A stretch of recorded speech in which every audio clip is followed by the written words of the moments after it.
media observers, mainly Soroptimists from the north of England, observed 223 domestic abuse court hearings over 4 months. What did they find? Case 1.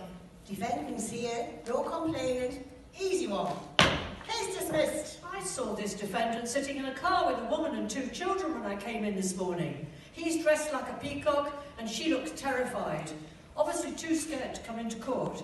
Looks like coercive control to me. Specialist domestic violence courts were set up to understand that it's hard to go to court against a partner who will know how to persuade or coerce you to stay away.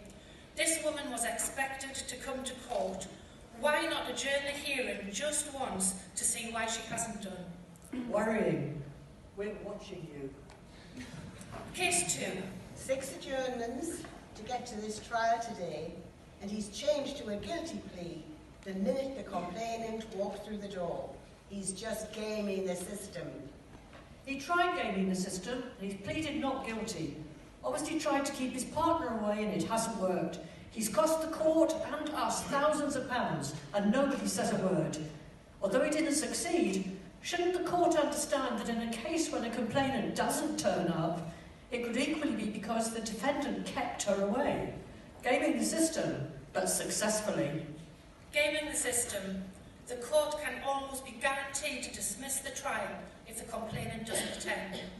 Just by complaining to the police, a victim of domestic abuse puts herself in greater danger.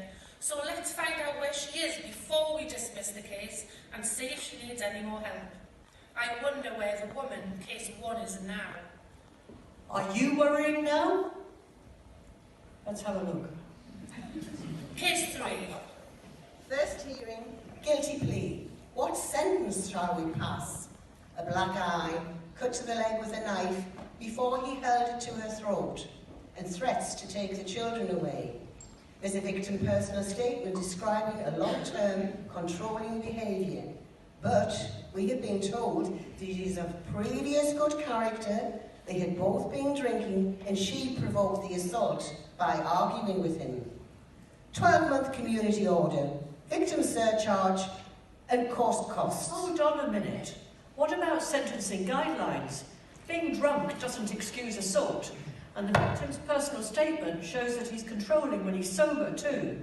The guidelines say domestic violence is more serious than other violence, but knife wielders in the streets don't get community orders. Very worrying. We're watching you. Some mitigation arguments don't work in domestic abuse. For instance, that a defendant has a good reputation in the outside world can't mitigate serial crime committed at home and kept secret by controlling the victim. Sentencing guidelines make these points, yet these mitigations were used frequently and never criticised, so maybe they've influenced sentencing when they shouldn't have done. Domestic abuse complainants deserve courts that understand their needs. In Northumbria, we observed some problems, and now they're visible, they'll be tackled. This court is adjourning. All rise. All rise.